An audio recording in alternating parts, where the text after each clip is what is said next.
ડાકોર નગરપાલિકામાં આજરોજ લારી ગલ્લાવાળા તેમજ ફેરિયા એકઠા થયા.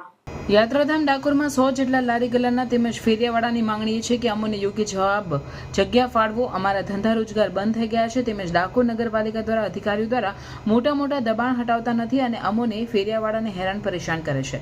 જેથી અમોને જગ્યા આપવા ડાકોર નગરપાલિકા તેમજ પ્રમુખ સાહેબને વિનંતી.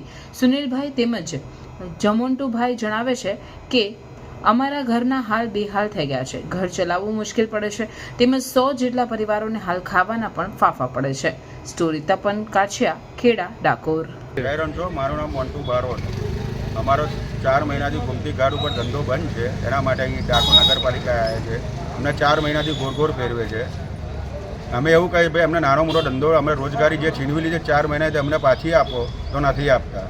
આખા ડાકોરના મોટા દબાણ છે. બસ સ્ટેન્ડ જાઓ, સરકારી દવાખાનાની સામે સાંજે જુઓ, પરસોત્તમ ભુવન જુઓ, ગણેશ ચોકડી જુઓ, બોરાના સર્કલ બાજુ જુઓ, આખા ડાકોરમાં દબાણ છે. ડાકોરમાં ખુલ્લેઆમ બધું જ ચાલે છે.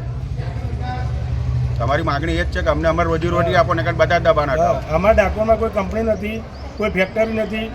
અમારા ડાકોરમાં કોઈ કંપની નથી, કોઈ ફેક્ટરી નથી, તો અમે રોજગાર અમે કમાવા કહીએ. અમુક ઉંમરલાયક માણસો છે તો ઉંમરલાયકના ઘરો કેમ છે? નરેન્દ્ર મોદી સાહેબ લારી ગલ્લા બધું હાલે છે, બરાબર? એ શા માટે હાલે છે? ફેરિયાઓને ઊભા કરવા માટે હાલે છે. ફેરિયાઓ કઈ કમાય? લારી ગલ્લાવાળા બિચારા કઈ જાય? લોકો પૈસા ક્યાંથી લાવે? 4 મહિનાથી ધંધા બંધ કરાયા છે અને હેરાન કરવામાં આવે છે અમને લોકોને. અમે અમારું ઘર કેમનું ચલવું? અમે કંટાળી ગયા છે 4 મહિનાથી અને અમે કેમનું આ ઘર ચલાવી શકીએ અમે, બરાબર? અને અમને કોઈ રોજગાર આવ્યો.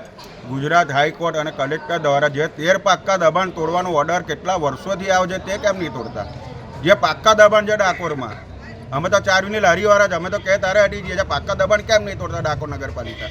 એનું કારણ શું? એનો મતભેદ શું અમારા પ્રત્યે મતભેદ છે આ લોકોને?